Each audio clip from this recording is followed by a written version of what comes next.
Як вам бачыцца далейшы лёс беларускай мовы? Абсолютно без идеологического, исторического, национального контекста. Так не бывает, что вот мы станем и будем на этом ехать. Ну, тогда у меня остается надежда на Россию. На этом можете свою программу и завершать. Мы будем говорить про национальную Мы идею. живем в мире наций. Место белорусов у сусвете. Циником выступаю здесь я.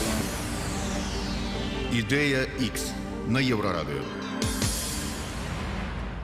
Вітаю ўсіх слухачоў Еўрарадыё. В эфіры чарговы выпуск праграмы «Ідэя X». Праграмы, падчас якой мы працягваем шукаць, фармуляваць, намацваць беларускую нацыянальную ідэю. Як заўсёды, для вас у студыі працуюць вядучыя Максім Гаруноў, Зміцер Лукашук, а наш сённяшні адмысловы госць праграмы – мастацтвазнаўца, культуролог, выкладчык Еўрапейскага гуманітарнага універсітэта Сергей Харэўскі. Добрый день, спадар Сергей. Рады бачыць вас.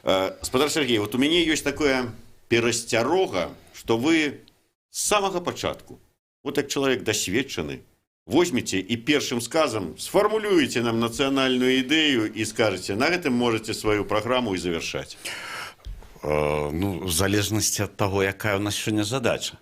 Нацыянальная ідэя – это наогул метафора, якая складаецца з комплекса ідэяў, взаемадачыненняў паміж рэаліямі дзяржаўнай палітыкі і рэакцыі на яе народа, адпаведнасці ці неадпаведнасці гэтай палітыкі культурным, каким-то ментальным асаблівасцям.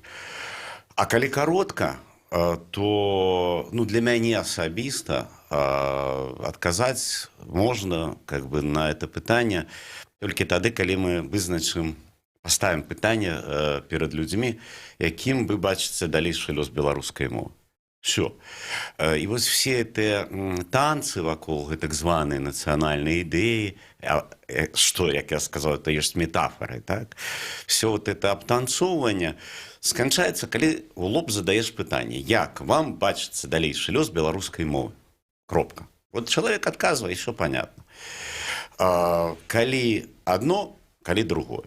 І на гэтым все, на гэтым тармозіцца весь этот працэс нашай дзяржаве, потому что дзяржава так уезна і не можа адказаць на это пытанне, як той казаў падчас перапісу. А мы сколі так, то слово па-руску, то слово па-беларуску. Ну, калі няма уезнага, дакладнага, канкрэтнага адказу, якім вам бачыцца далейшы лёс беларускай мовы.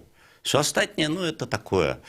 Потому что то, что мы умовно называем национальной идеей, докладнее это комплекс каких-то идей, уявлений, жаданий, яны меняются. Меняются в залежности от геополитичной ситуации, в залежности от неких там неспадзяванак. Згадзіцеся, что Беларусь, і адпаведна умоўная нейкая беларуская ідэя да Чарнобыля і пасля Чарнобыля – это розныя рэчы. Да вайны, пасля вайны – это розныя рэчы. Там да 39-го, пасля 39-го, і так далей. Да самого пачатку, калі яна была сфармулявана Францішкам Багушевічам в 19 стагоддзі. В залежнасці ад часу, ад рэалій абставін, ад всего, что нас атачае, бо свет вакол зменлівы. Мы не можем сказать, что вось мы придумали там нейких 8-10 фишек, вот назовем это национальной идеей, вызначимся там с мовой, с культурой, со стратегией геополитичных взаимоотносин, и мы уже будем на этом ехать. Я перафразаваўшы одного персонажа гістарычнага, што няма вечных сяброў, ёсць вечныя інтарэсы ў імперіі.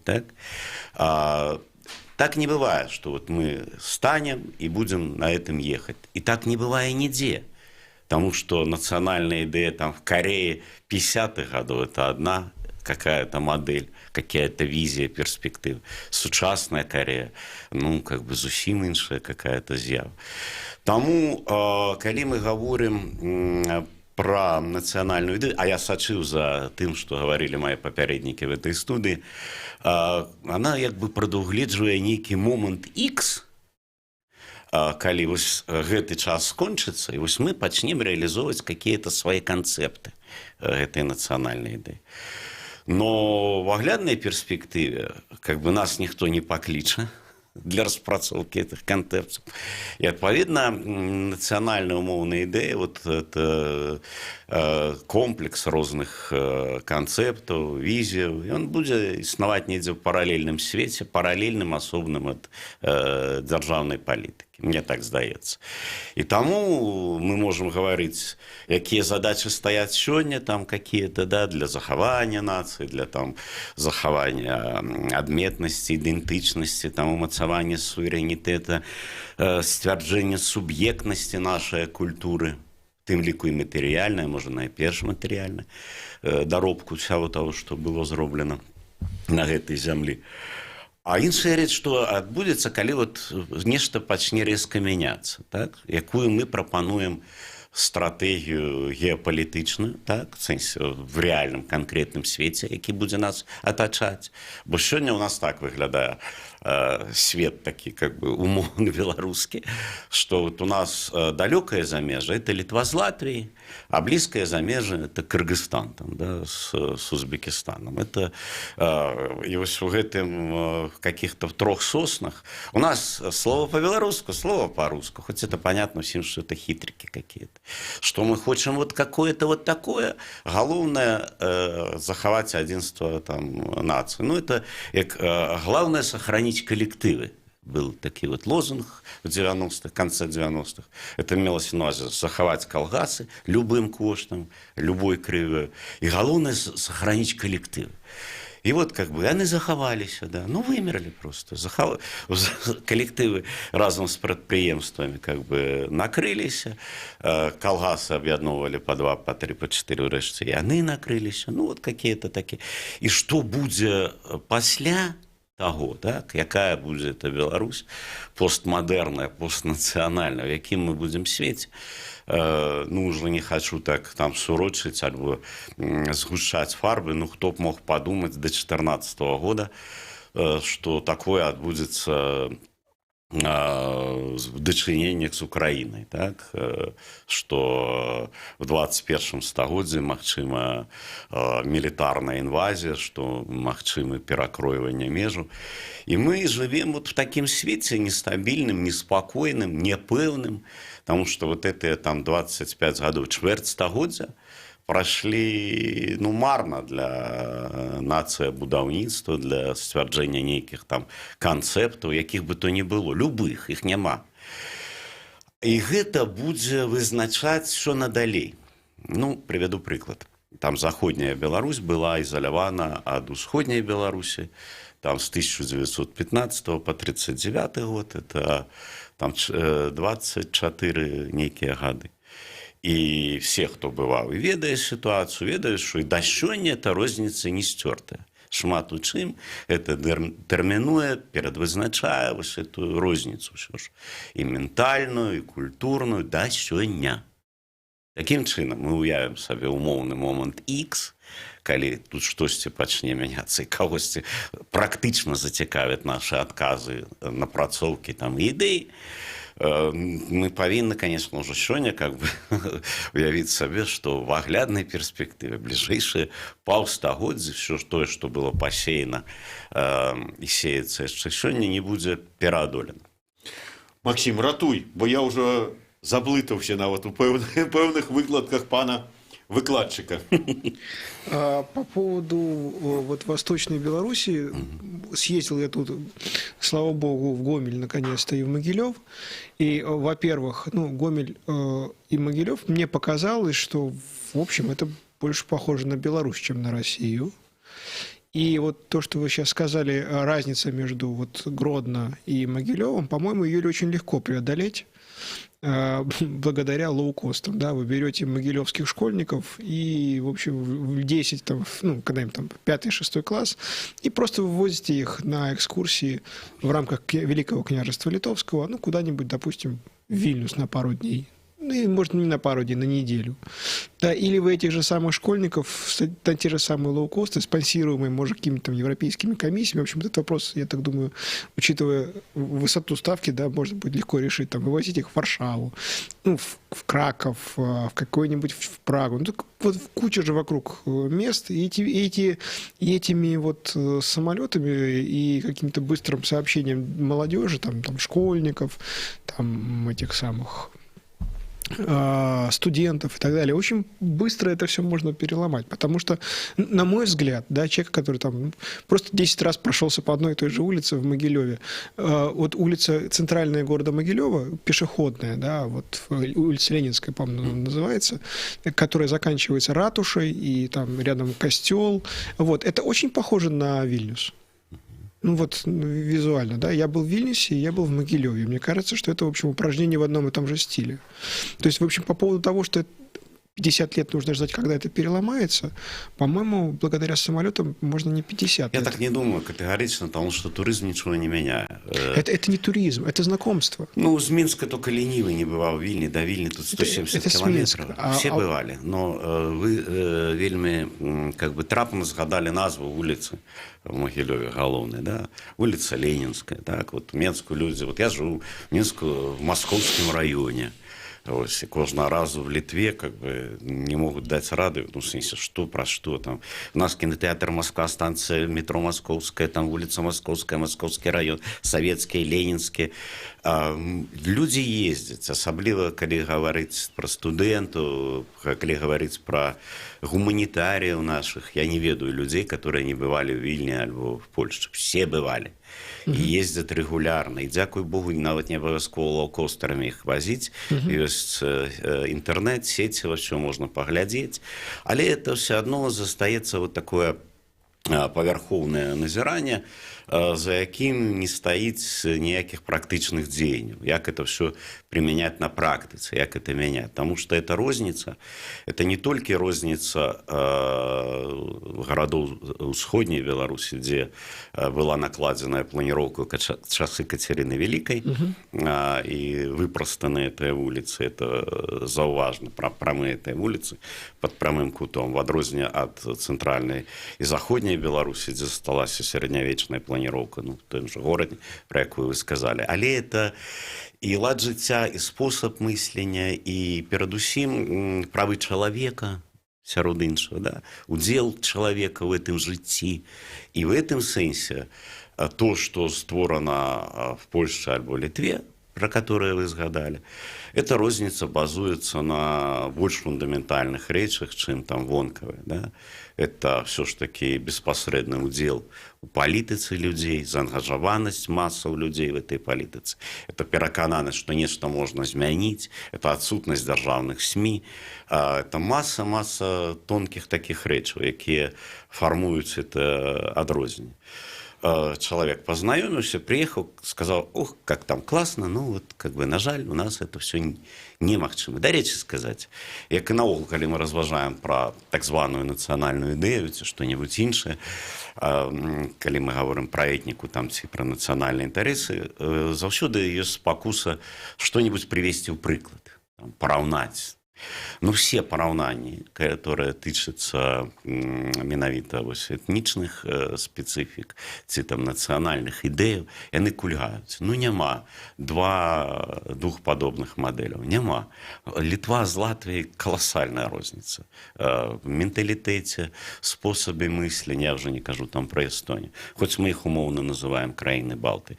Это розныя шляхі. І таму штосьці шукаць, нейкіх подказок, там, болей ездить. Это цікаво. Конечно, человек не вяртаецца з падарожжа таким, як поехал.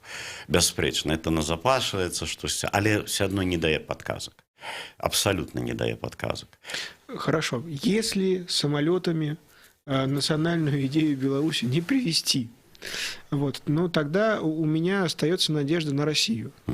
А вот есть выступление Бабича, и он ведет себя таким образом, что, я думаю, ну, вот его поведение, как мне кажется, у белорусов должно вызывать желание, в общем, как-то вот найти эту белорусскую национальную идею и вообще поведение России. Чем Россия меньше, ну, стесняется Да, чем меньше она играет вот в такого вот просвещенного дипломата европейского, который никогда не будет грубить тебе, да, и сейчас Россия, чем больше она играет в такую грубую дипломатию, агрессивную, с накатом, да, вот, по-моему, вот эта реакция и будет вызывать, и способна породить у белорусов белорусскую национальную идею. Не, тому што ніколі не бывае так вось, каб хорошыя справы нараджаліся ад пярэчання, ад злобы. Гэтая традыцыя ўзаемадачынення ўжо даўняя, з 90-х гадоў.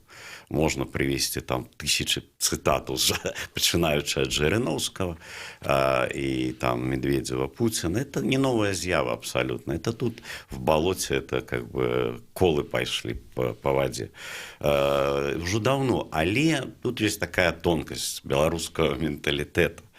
Я не про цярплівасць, а про тое, што беларусы як вельмі траўмаваная нацыя, так, это как бы вся наша гісторыя там найноўшая часу, там это суцэльная такая нізка ланцуг гэтых траўмаў, как бы.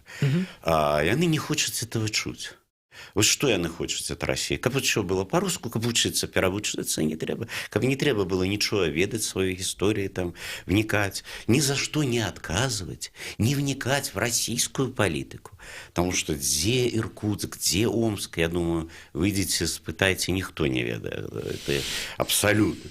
Но при этом хорошо глядеть 100 каналов русского телебачення, з яких прибраны все политичные шоу, все политичные программы. Белорусы и не избираются там вникать, что там у них в думе, и запоминать это. И он вот готовы поклясться, вот мы выйдем, мы спытаем первых 100 человек, кто премьер-министр Беларуси, и они не откажутся.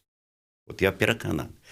Белорусы хочуць глядзець по-руску американское кино, вот, глядзець какие-нибудь российские передачи про хорошую заходнюю музыку, вот, ездить в Вильню, в Литву за покупками, пожадана, каб быў Шенген, и не напрягацца. И таму гэтыя словы Бабіча пачула вузейшае кола заангажаванай публікі.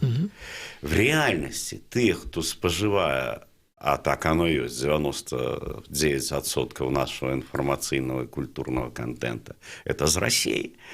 А то, что застаецца на дзяржаўныя СМИ, якія тут абсолютную монополию маюць, про гэта не казалі.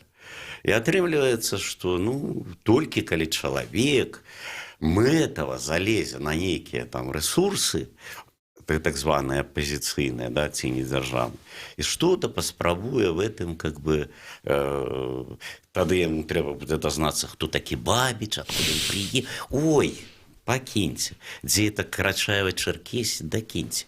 И вот в этом-то вся и фишка. Як это, трэба браць з гісторыі огонь, а не попел. Вот, абы вот не было як на Украине, абы было все тихо, абы не напрягать мозги, абы вот как бы мороженое замест каши, как бы в дзіцячым садзе. И вот эта инфантильность такая массовая, якая была вот сформована за апошнія чвэрць стагоддзя, и она пераўтварае все в вату. Любые идеи, там, любые пассіянарные, харизматичные там, выступы, оно все в этой вате заглохнет. Нема слухачов, глядачов. Хорошо. Значит, белорусскую идею нельзя привезти сюда с самолетами. Абсолютно. Россия, сколько бы не бряцала оружием, никогда не напугает белоруса настолько, чтобы он вспомнил, что он белорус. Абсолютно.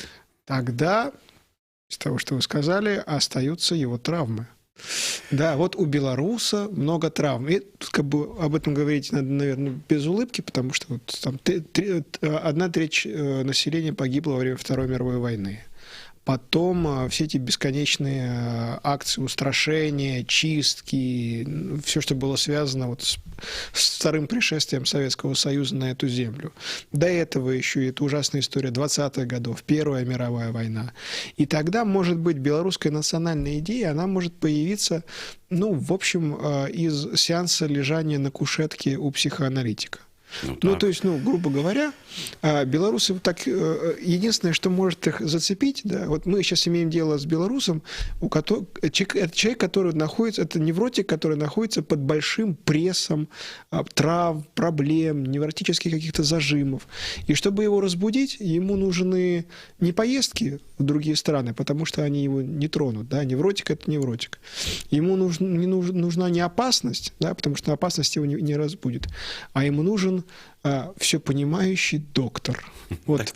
Лепей поплакать это на кушетцы у психолога, чем пасля рагатать у психиатра. Да, то есть нужно, чтобы появился какой-нибудь белорусский доктор Фройд, который, вот не знаю как, может быть, через центральное телевидение, как Кашпировский в свое время делал, вот, и начать разговаривать просто о травмах белорусов абсолютно без идеологического, исторического, национального контекста. Просто объяснять, что вот если ваши родители, там, ваши бабушки пережили вот этот ужас, да, это как-то сказалось на ваших родителях, это сказалось на вас, и давайте все об этом поговорим, давайте все друг другу поплачемся в жилетку, и из этих слез, проливаемых на жилетку, да, и родится та самая Беларусь, которую мы все хотели бы Я видеть. думаю, это был бы плённый вариант. Я не згодны з пазіцыі некаторых там калег і которые говорят, что там виктимизация празмерная национальной вось этой истории, национального концепта, она там бесплённая. Ну, чаму, как бы, вот, это десятки наций вот так и повстали праз вось эту травму, праз виктимизацию. Это важная, неад'емная частка, неад'емны складнік светапогляду і нацыянальнай ідэі, там, ну, напрыклад, армян, напрыклад, там, ірландцаў, там, па ўсім свеце палова нацый Европы будуе сваю ідэнтычнасць, будуе свой гістарычны наратыў менавіта праз гэтыя травмы. І гэта плённы шлях, таму што не заўважаць этого, не разумець этого. Ну, што са мной адбываецца, чаму я такі пасіўны, чаму я такі заціснуты інтраверт, чаму как бы мне цяжка раз'явіць рот, чаму мне цяжка выславіць сваё нейкае я. Ну, трэба, конечно, такая массовая групповая национальная терапия. Потому что в этот комплекс травм я доплёў бы яшчэ нават распад Советского Союза, які абсолютная большасць приняла как шок, как травму, не будучи до этого подрыхтаванай. Там, так? То бок это не супынны ланцуг в нашей ситуации. Это Чернобыль, перестройка, распад Советского Союза, там, Афганистан и так далее. Это в масштабе нашей краины, в адносна нашей нации, ну, это как бы перажили все. Той ці іншай ступені. Больш за то, я скажу. Там нават перапісы насельніцтва для нас это травма. Вот цябе ставяць просто вот как бы, якая твоя родная мова? И он мучается, бедняжечка, и он как бы хоча и так, и каб нікого как бы там деда не покрыўдзіць душе, але как бы разумеешь, что ну как бы ну, а вось так ці і гэтак там, на якой мове вы говорите штодня? Все это травма, как бы, да, это вот змусіць сябе вот отказать. На нашей, на мясцовой, говорю. Так, вот каб сказали там, каб были варианты, да, там, альбо пачаць з варыянтаў, по сільску там, да, по тутэйшаму, там, я думаю, было куды больш пярэстая как бы картина. А тебя вот ставить как бы к стене и, а ну откажи, где и коли вы народились, якая твоя родная мова? Там первый язык освоенный в детстве, ну телевизора как бы, да, там уже как бы выросло поколение, да, вот это покуль бацькі там с вализами имкнулись как-то забяспечить, забить эту лядоўню, дети там палову суток проводили у телевизора. Ну что зробишь? И гэта таксама травма, бо чалавек не мае досведу самапрэзентацыі, чалавек не ведае, як ён можа быць пачуты, чалавек не ўпэўнены, ці варта это жыццё как бы быць пражытым, да? Ён не ведае, якім бы ён хацеў бачыць сваю будучыню. Ніхто перад ім гэтых пытанняў не ставіў. І ніхто не ставіў, не адказваў на пытанні, не аналізаваў, чаму так сталася. Ну, конечно, вот я цудоўна памятаю эти чарнобыльскія гады, калі грибы там гадоў 25 бояліся браць, там, да, хоць это самая нацыянальная наша забаўка была там тысячагоддзямі, так, ну, прайсціся па лесе, там, назбіраць грибочку, хто ж не любіць грибочка, это водар, ось, а бояліся нараджаць, да. Вот эта травма, мы говорим про сотни тысяч, калі не миллионы людей, зарытые вёски, как бы, конечно, это все, ну, вынять эту стрэмку, разумеешь, боязь небачного, это цяжкавата. Зноў жа, з аднаго боку, да, это было и у суседзяў, но процент не той. Для России все же таки это факультатив, там, одна область, там какая-то, край в области, а тут как бы накрыло всех. И ездили туды, и отправляли туды на працы всех, это чарнобыльский податок, это перамяшчэнне этих людей по всей краине. Я уже не кажу про ранейшие вот это там травмы, которые были непозбежные, да, там войну и до войны, и все это починаючи, ну, забытые уже там 2 миллиона беженцев в часе Першей сусветной войны. Вот за этой травму про эту часто говорят и нагадывают на Белосточине белорусской, да, на Падляшшы, там это добра ўгрунтавана свядомасць, бо беларусы Падляшша праваслаўныя, это тыя, хто вярнуўся з бежанства. Да, 2 мільёна схадзілі да Волгі, зразумелі, што яны нікому не патрэбны, там рэвалюцыя, грамадзянская вайна, і неяк прабіліся назад, дзе ўжо ўсё суседзі каталікі разабралі, ўжо іншыя абсалютна краіны, іншыя сітуацыі, дзе яны как бы пасынкі. Ось, і гэта там распрацавана, і там это неяк спрацоўвае для мацавання той ідэнтычнасці іхнай, да, падляскай. Ось, і калі аналізаваць вот это все, я думаю, был бы вялікі плён, как бы пералічваць, што ў нас засталося і што да якой ступені гэтыя травмы яшчэ над нами вісяць, што как бы нас не дае вот распраміць гэтыя плечы, да. Мае дзяды нарадзіліся ў 19 стагоддзі, да, уяўляеце, как бы мае, а бацькі в 37 годзе. Ну, якія маглі быць традыцыі там самавыяўлення, дэмакраты, как бы якая могла быць этыка. Выжыць, все, какая дзяржава, какая айчына, якія там, боже мой. Как бы, так что... Из того, что вы сказали, я понял сразу несколько вещей. Во-первых, я понял, что почему Алексеевич, в общем, наверное, самый главный писатель в Беларуси, ну, по крайней мере, то место, которое она занимает, оно заслужено, потому что она о травме, это раз. Во-вторых, я понял, почему она пишет так, как она пишет. Это просто собирать интервью. Ну, то есть, это понятно, что это все прошло литературную обработку. И кстати, я еще понял, почему ее поддерживали, ну, писатели вот старшего поколения, да, Быков, там, вот, Адамович, Быков, да, они говорили, что, в общем, вот это вот именно правильно. Потому что, по большому счету, Алексеевич — это, с одной стороны, литература, да, но с другой стороны, это как раз фиксация травмы.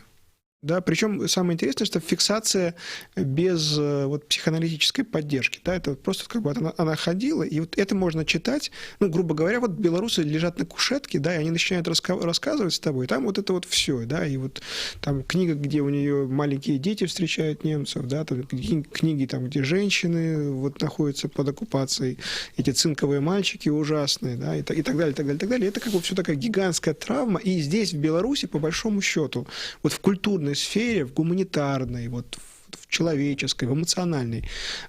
Вот если на нее посмотреть глазами Алексеевича, там есть такая гигантская травма.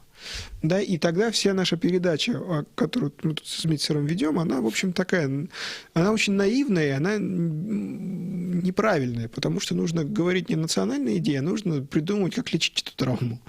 Да, то есть как сделать так, чтобы вот герои вот этих вот произведений Алексеевича, они ведь ужасные, я просто про Чернобыль это читал, там где-то вот женщина рожает ребенка, у которого вот из-за облучения проблемы большие. Как сделать так, чтобы этим людям облегчить травму настолько, чтобы они ну, как бы вывести их из травмы, да, вывести их из состояния боли, из состояния плача, из состояния страдания. И когда ты их оттуда выведешь, тогда и начнется всякая политическая жизнь. Бяспрэчна. Ну, цяперашні как бы режим сказал, там можно жить, все нормально, все хорошо. Вот, да, и тогда вот в чем проблема вот нынешнего режима здесь сейчас в Беларуси, в том, что это не излечение травмы, а эксплуатация травмы. Абсолютно. Да, то есть, если люди не голосуют, да, то, в общем, и если ты хочешь им добра, да, то ты должен как-то сделать так, чтобы они голосовали. Это ненормально. Да? За этим скрывается какая-то боль, и с ней нужно работать. Конечно, и вот это заместо того, как эти травмы, как стремки, вымать с психики, так, настраивать на некий позитивный лад и на створение, врешті-решт, так, на творчесть.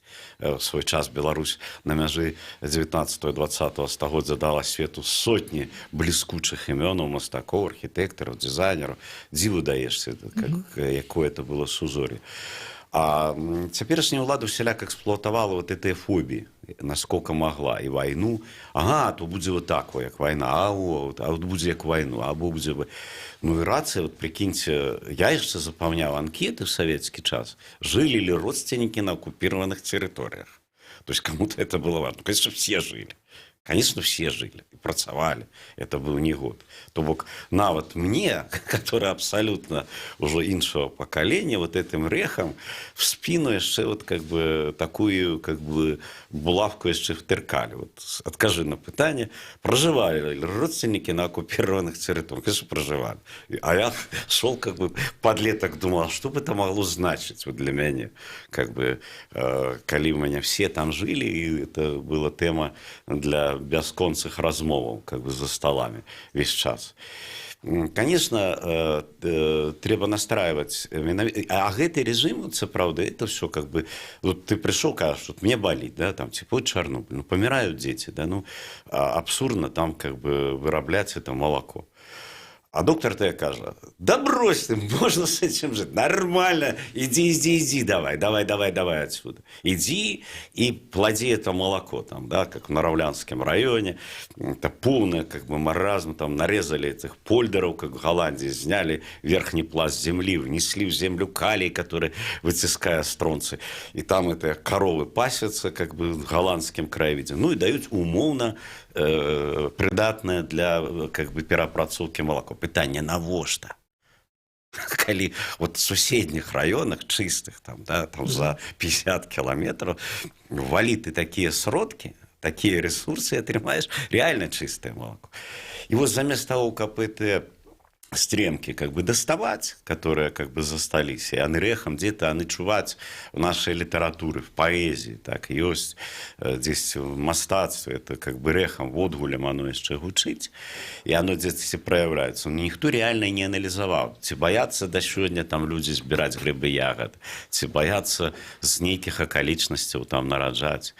Ну, например, я уже не кажу про ранейшие травмы, мовы, там, да, это за одно поколение. Вот давайте до гэтай вот, паколькі ўсё ж таки трэба крыху так спрабаваць падсумоўваць, вернемся да, ізноўку прагучала слова мовы, і на пачатку размовы таксама было, трэба найперш разабрацца з тым, як вы ставіцеся да моўнага пытання.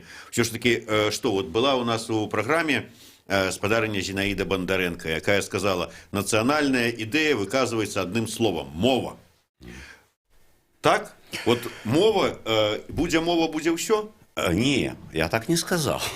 Я сказал, что от этого начинается только размова. Так? Мова – это перадумова. О, каламбур атрымаўся. Что это, ну, як само собой. Без мовы и все, что за ее стоит. Мова не сама мэта. За ее стоит колоссальный вот этот цивилизационный пласт. Это весь фольклор, это вся образность народная, все, что как бы было собрано, тысячи словников, это громадная литература, это громадный нарратив этих гуманитарных наук, это вся история повставания этой идеи. Беларусі, пачынаючы ад Богушевіча. Калі мы вымаем этую мову, так, лічым яе не галоўным аспектам, і не ад яе трэба пачынаць, то тады трэба как бы прыдумаць, а дзеля чаго яшчэ наогул мусіць існаваць беларуская дзяржава. Дзеля пасады вышэйшага должностного лица Рэспублікі Беларусь. Якое тады наогул абгрунтаванне это ўсё? Беларусь задумывалася в 19 стагоддзі людзьмі апазіцыйнымі да афіцыоза, так, нонканфармістамі, дзе мова была, ну, как бы падмуркам, асновай, умовай існавання нейкай ідэнтычнасці, фармавання нейкага комплекса ідэй, а в гэты комплекс ідэй шырэйшы, вот как сфармавалі там уже пакаленне нашаніўцаў, уваходзіла і ахова асяроддзя прыроднага, і ахова помнікаў. Я не ведаю чалавека, які гаварыў па-беларуску, яму было пабыякава пытанне экалогіі ці аховы помнікаў. Это штосьці большае. Ну і па вызначэнню, конечно, это збольшага нонканфармісты сёння ў Менску. І таму мова это канстанта, это пачатак размовы. Как бы.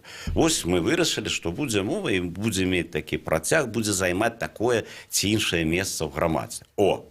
А тады давайте ўжо пра астатняе гаварыць. Как бы. Але вот все ж таки мова ёсць. Вот калі браць Сергея Харэўскага, вось Зміцер Лукашук, і нават Максім Гарунов, які чытае па-беларуску, разумее па-беларуску, вот мова прысутнічае. Ці можам мы з дапамогай вас зараз паспрабаваць зрабіць крок далей і нешта вот, ну, закінуць нейкую такую там нацыянальную ці намёк на нацыянальную ідэю нашаму беларускаму грамадству. Вот такая намёк на нацыянальную ідэю Сергея Харэўскага. Я лічу, што в будучым наша нацыя павінна базавацца на прынцыпах разнастайнасці, талерантнасці. Не толькі беларускай мовы, а шматмоўя, як это было заўсёды. Бо і тую ідэю Беларусі, пра якую я сказаў, што была как бы закінута ў 19 стагоддзі, фармавалі людзі не толькі розных веравызнанняў, што унікальна для нашых усходнееўрапейскіх суседзяў, але і людзі нават розных нацыянальнасцяў, якія выбіралі сабе менавіта беларускую ідэнтычнасць на падставе гэтай мовы. І, адпаведна, гэтыя ідэалы, якія былі запачаткаваны тымі будзіцелямі нашай нацыі, спачатку нашаніўцамі, а пасля і айцамі БНР, это талерантнасць, роўнасць і стварэнне. Нагадаю, тут Ігната Абдзіраловіча «Адвечным шляхам», класічнае наша эсэ, агледзены беларускага светаполя. Это падмурак, які ніхто яшчэ не здолеў адспрэчыць. Там ёсць фактычна адказы, ну, в простай мове, там, пачатку 20-х гадоў, як тады это яшчэ можна было фармуляваць, але ніхто этого яшчэ не адпрэчыў. Ствараючы, зруйнуем. Толькі інспіруючы творчасць, толькі інспіруючы... А ў нас, калі вы ведаеце, для мяне это было адкрыццё, в мастацкім ліцэі ў Менску не выкладаюць гісторыю мастацтва. У нас как бы там 15 гадоў наогул ніхто не выкладаў там культуру в школах. Конечно, спадзявацца на тое, што з гэтага нешта вырасце, цяжкавата. Як можа захацець там дзяўчынка в школе стаць балерынай, калі яна ніколі нават по БТ не бачила балета. Конечно, інспіраваць творчасць, выхоўваць талерантнасць, плюралізм, шматмоўе, вяртацца, тому што у нас сёння мы говорим заўсёды, конечно, только про беларускую мову, там, ну, рускую как бы альтэрнатыву, но в Беларусі спрадвеку існавала яшчэ і польскай, і украінскай, былі гэтыя гаворкі, мікрамовы, якіх было зроблена ўсё, каб паддушыць за гэтыя гады з розных бакоў. Я лічу, што трываласць і моц Беларусі менавіта ў разнастайнасці, в раскрыцці творчага патэнцыяла. З апошніх сіл трэба ўкладаць менавіта в эту творчасць. Каб творцы, а ў нас хто сёння найменш забяспечаны, мінімальны доход у краіне, это у работникаў культуры, но это ж ганьбішча. Все павінна быць наадварот. Я бы хотел добавить вообще то, что я услышал. Национальная белорусская идея – это ЗОЖ, да, здоровый образ жизни, но здесь имеется в виду здоровый образ жизни не в смысле пробежки с утра, а в смысле терапевтическом. Здоровый образ жизни, там, как советуют психотерапевты. Вот, следить за собой, ухаживать за собой, как ухаживает за собой невротик, который хочет избавиться от своих неврозов. И это, в общем, и есть национальная идея Беларуси. Прочь от неврозов. Ну, мне больше подобается за разнастайную Беларусь. А это и есть По-белоруску. Так это и есть прочь от неврозов. Но за разнастайную Беларусь без неврозаў і па-беларуску. Дзякуй вялікі. Такі вось падаруначак ад Еўрарадыё і нашага партнёра крамы з нацыянальным каларытам «Сымбаль-бай» Сергею Харэўскаму, нашаму сённяшняму госцю, з удзячнасцю. Максим Гаруноў, Зміцер Лукашук, Сергей Харэўскі. Дзякуй вялікі. Ідэя X на Еврорадио.